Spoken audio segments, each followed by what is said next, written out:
I decided to take part in Erase Racism's writing contest because I saw it as an opportunity to share my voice with a larger group of people and also to get $500.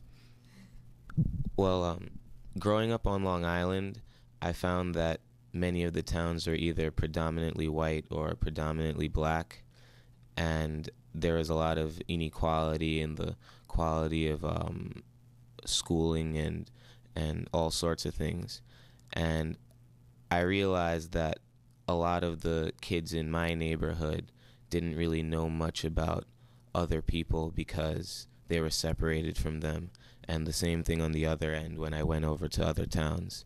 And I decided to speak a lot on the situation here on Long Island and how it could be improved. Great. How did you hear about erase racism? I heard about erase racism through my school. They selected a group of people to go to a leadership forum in November. Great. And what did you learn at that forum? Did you learn, well, what did you think going into it? Did you learn anything new? What was your experience like there? When I arrived at the forum, I didn't really know what to expect. The only thing I was certain of was that we were not going to solve the problems of racism in one day.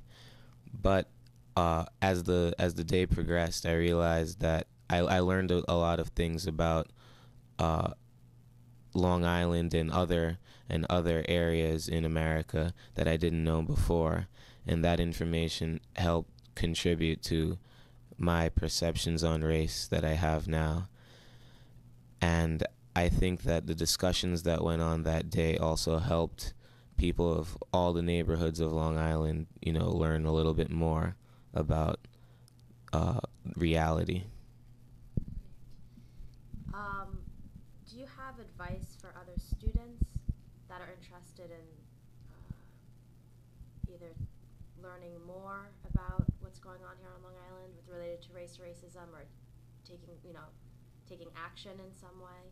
What are some things that you think students can do? I think that students should just have an open mind about everybody they meet. I grew up in Roosevelt, and Roosevelt is kind of a black sheep town on Long Island. As soon as someone hears the name, they kind of look at you funny. But where you grow up and what you look like don't reflect who you are. So just consider that anyone could be anyway, no matter whether they grow up in Roosevelt or Syosset or Old Brookville.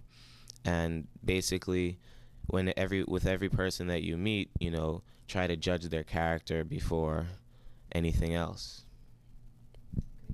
So you took part in the Student Leadership Forum, and then you took part in the essay contest. Are there some things that you'd like to see Erase Racism do more with students that you think would be helpful for students? I found that at the forum, I was talking with a group of open-minded students because I'm sure that if they weren't open-minded, they wouldn't be at erase racism forum. So I think that erase racism should go to schools and try to find, I don't know if they could, but find people who are less tolerant or less open-minded and try and hopefully give them a new perspective in some way. Great. And can you talk a little bit about your future plans? I plan to attend Boston College in the fall. I'm undecided as far as majors go, but hopefully in the future I will continue to discuss issues like racism and any other issues that come about in through my writing. In essence, racism is something that comes about through ignorance. People make connections between race and unrelated characteristics and ascribe them to all members of a particular race. They end up judging people before they meet them and often discriminate against them because of preconceived notions. Most, if not all, of the people who do not subscribe to this narrow-minded, presumptuous line of thought usually have seen firsthand enough exceptions to these racial rules that they have disregarded any correlation between skin color and other characteristics, whether considered positive or negative. I'm referring to integration. Exposure to large groups of people of many different races allows for experiences with a wider range of behaviors and cultures exhibited by those of certain backgrounds. Without the knowledge that there are many black people that are not good at basketball, but rather calculus, people must rely on hearsay and the media to formulate their views on others. Both sources are unreliable and quite often narrow. I learned about many lesser known aspects of segregation at the Erase Racism Student Leadership Forum. I never before knew that banks did not give loans to black people in certain areas, and the value of neighborhoods was determined by proximity to minorities. I see the continued effects of that system on Long Island. While there are no longer laws requiring segregation, people do not integrate because of the starkly contrasting conditions of the towns divided by race. Without getting into the history of why this is so, I feel it is worth mentioning that this process can be reversed through the higher education system.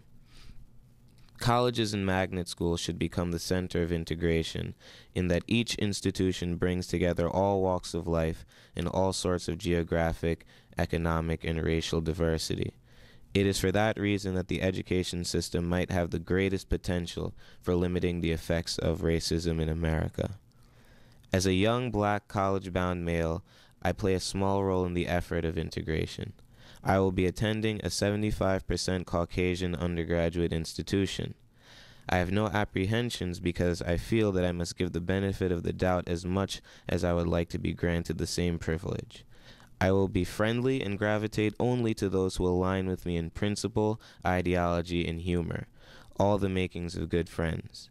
In the past, doing so has found me good friends from members of all races accidentally. My diverse set of friends is a result of not believing in racial stereotypes, which I attempt to employ in my everyday dealings.